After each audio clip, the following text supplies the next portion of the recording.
Welcome to the channel, my friend. I'm Tim and I'm a personal trainer based in London. My goal here on YouTube is to take those who are new to the gym from confusion and overwhelm to clarity and confidence so they can actually succeed with their fitness and physique goals. That's what this channel is all about. And if you would like me to personally guide you to your dream results, the first link in the description box below will give you all the information.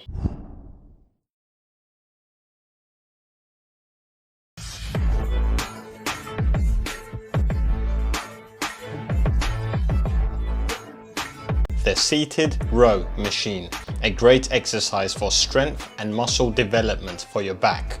Before we get started with the tutorial, it's important to note that in this video, we will be exploring the top handles where your elbows will be flared out. This variation will emphasize the upper back muscles. Now, the first thing to do here is to adjust your seat position so that when you sit down, the support pad is against your upper abdominals. The support pad will provide stability and reduce tension on the lower back muscles. You also want to adjust the position of the support pad so that you can fully extend your arms out without the weights hitting each other. Of course, if you set the pad too far away, it will be tricky to get started, so find that sweet spot. Once you've chosen your starting weight, position your feet on the platforms and get a good grip on the handles. Then, get into your starting position where you have an upright posture with your chest out and back straight. Once you're in position and all set, pull the handles towards you as you flare out your elbows. Your upper arms should be just below your shoulders at the end of the pull, and then maintain that high elbow position as you control the handles back. Don't let your elbows drop. As you pull the handles, it's important to pull back your shoulders and shoulder blades. We want to avoid rotating our shoulders inwards. After you've completed the pull, then you want to fully extend your arms out, letting your shoulders move forward. This will enable you to stretch your back muscles. Make sure you are not shrugging during your rows. Relax your traps and just focus on driving your elbows back and out. Once the set becomes challenging, you might find that naturally you want to start leaning back. We need to counter this and maintain our upright posture. As always, control the weight, especially on the negative or lowering phase, and be strong and powerful on the positive or the lifting phase of the rep. Give it a little pause to emphasize the contraction at the end of the pull and then control it back. In terms of breathing, this is how it should look like.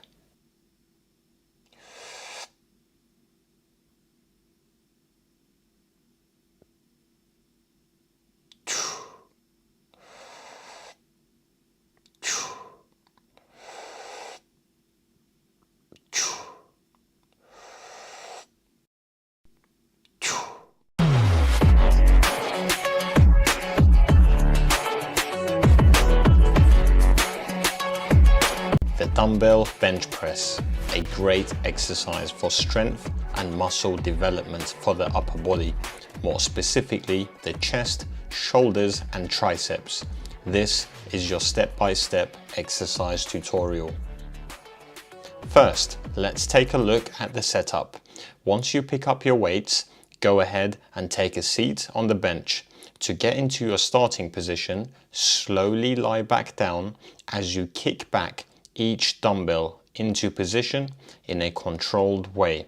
It's important to use this technique and make it a habit from the beginning, because as you progress and get stronger, you won't be able to simply muscle up the dumbbells into position. As you lift your leg up, guiding the dumbbell into position, make sure you are not allowing the dumbbell to move away from you. Keep it close to you and don't rush into lifting it up. The goal right now is to simply get into your starting position. Once you're lying back down with the dumbbells, let's make the final adjustments before you are ready to start your set. Now, let's take a look at your body position on the bench, because you are not just lying there. There's a few boxes we need to check before you start. First, dig your heels into the ground and squeeze your glutes to create stability. Then, bring your shoulder blades back and lift your chest up, resulting in a slight arch in your back. From there, let's take a look at your elbow position before you start lifting. We want your elbows to be at about a 45-degree angle to your torso. Not all the way in, not all the way out. Right about in that middle position. Now, just make sure the dumbbells are stacked on top of your elbows, meaning your hands are not moving in towards your shoulders. Push the dumbbells up. There's no need to touch the dumbbells at the top. There's no tension there. Once you push all the way, then really control and lower the weights down. Remember, bring your shoulder blades back as you lower the weights down. You want to avoid letting your shoulders rotate inwards and round forward. Keep them back and let your chest stretch. A common cue I use here, think about rowing the weights back. Lower the dumbbells down until they are basically just above your chest level, and you want to avoid trying to excessively bring it back down. In terms of breathing, this is how it should look like.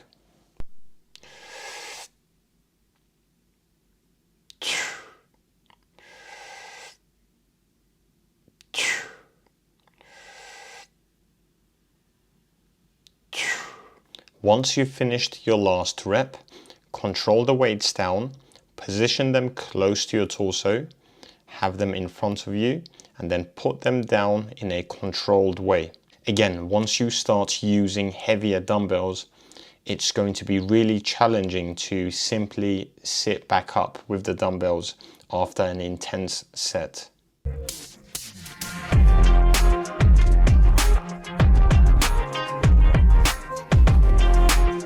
The close grip lat pull down. This variation of the lat pull down exercise emphasizes more of the lats due to your arms moving closer to your torso. This is your step-by-step exercise tutorial. Firstly, if the lat pull down machine at your gym has this type of dual pulley system, I highly recommend using two separate handles, as this will allow you to train each side independently. If your lat pull down machine isn't with a dual pulley system, then I recommend you use the V-bar attachment to perform your close grip lat pull downs. Now, after you choose your starting weight, you want to adjust the pads so that when you sit down and get your legs underneath them, they keep you seated. From there, let's look at the setup. You want to stand up, grip the handles, and sit down, getting underneath the pads. Now, you want to have an upright posture with your chest out, and you want to lean back slightly. That's your starting position. For this variation of the lat pull down, we want our elbows moving down in front of us and in line with our shoulders, rather than having them flared out like in the standard lat pull down. Now, as you pull down, you also want your shoulders moving down as well.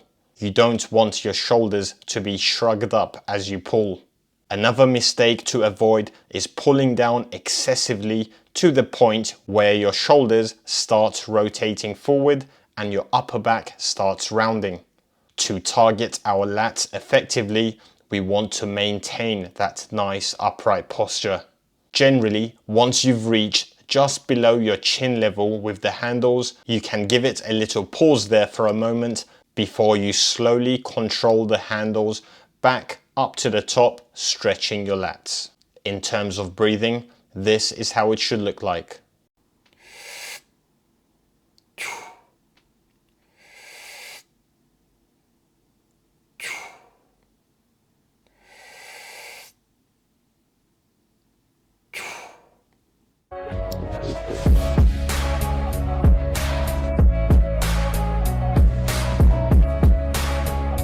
first thing to do here is to adjust your seat position so that when you sit down, the handles are just above your shoulders. Choose your starting weight and grip the handles in a spot that allows your elbows to be directly under your hands. Make sure you are keeping your wrists straight. From there, stay upright, inhale, brace, and then push the handles up until your arms are straight. Just make sure you are not excessively locking out your elbows at the top. And on the way down, I recommend you stop just below ear level before you press up again. This allows for a good stretch. It's important to make sure your elbows remain under your hands throughout this movement. If you are unable to keep your elbows there and they keep flaring out like this may highlight a lack of mobility that's stopping you from achieving full external rotation at your shoulders. In this case, I won't recommend this wide grip overhead press movement for you. I suggest you switch to the front handles, which will emphasize more of your front delts but make it less demanding in terms of mobility and therefore make it safer for you to perform. Of course, in the meantime, you want to work on your shoulder and thoracic spine mobility to help you improve this. A very common mistake I see on the shoulder press is when people go way too heavy to the point their hips start sliding forward and back starts arching. So they're basically turning the movement into an incline press. Not only this starts defeating the purpose of the machine, it can be very stressful for the lower back. In terms of breathing, this is how it should look like.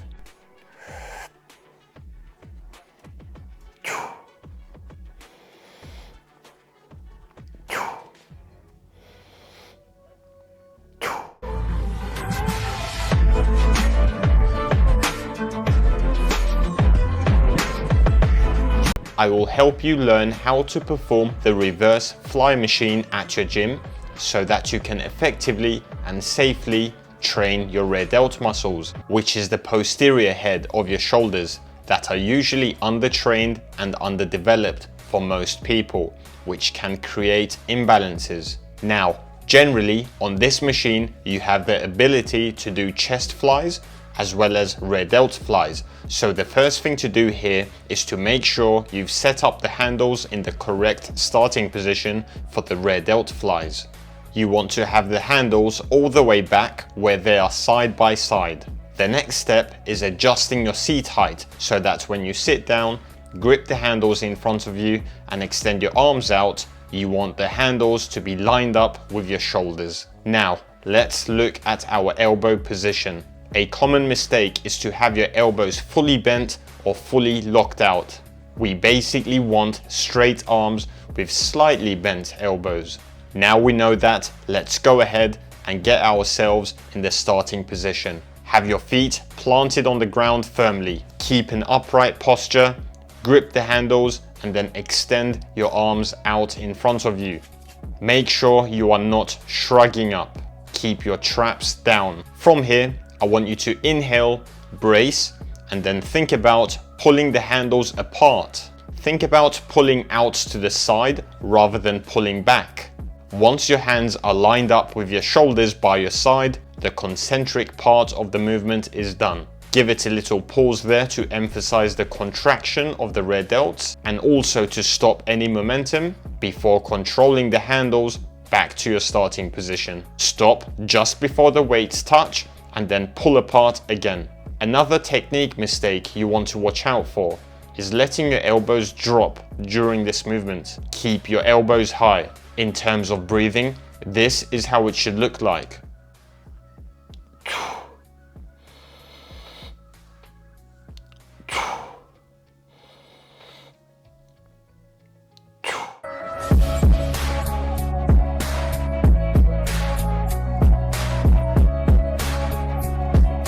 To optimize bicep isolation and performance, we need a strong and stable base. This means actually paying attention to the position of our entire body. Let's start from the ground up. Have your feet at hip width apart with your legs straight. Then brace your abs and squeeze your glutes to create stability. Keep an upright posture with your chest out. Grip the dumbbells firmly with your wrists straight. Have your arms by your side with your palms facing forward. From there, it's just about keeping everything still, strong and stable. You are only moving at your elbows. Avoid this common mistake of using your traps and shrugging to help you curl the weight up. Simply think about lifting your hands up and towards you. Be strong on the lifting phase and controlled on the lowering phase. Do not sacrifice your form when it gets tough. Stay strict and keep the tension on your biceps. In terms of breathing, this is how it should look like.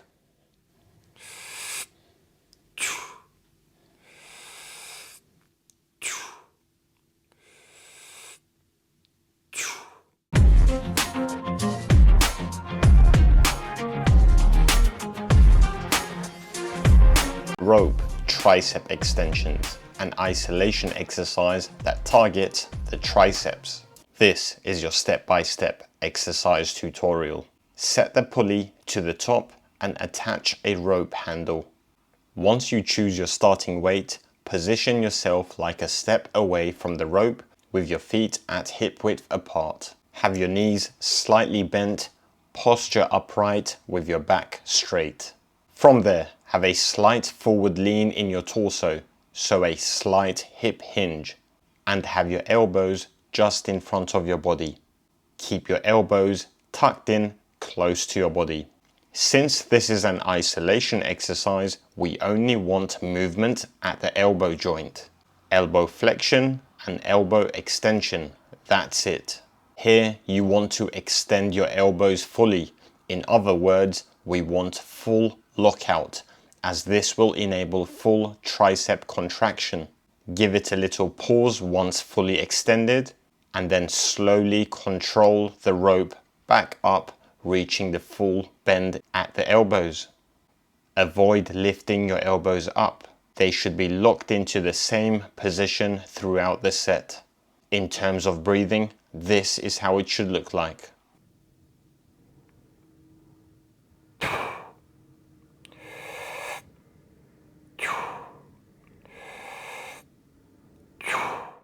That's going to be it for the video. I hope you found that useful. If you have, please drop a like and subscribe for future content. Please let me know your questions or thoughts about the video in the comments below. And also, let's connect on Instagram, where I also post content to help you on your journey. Thanks for watching. See you soon.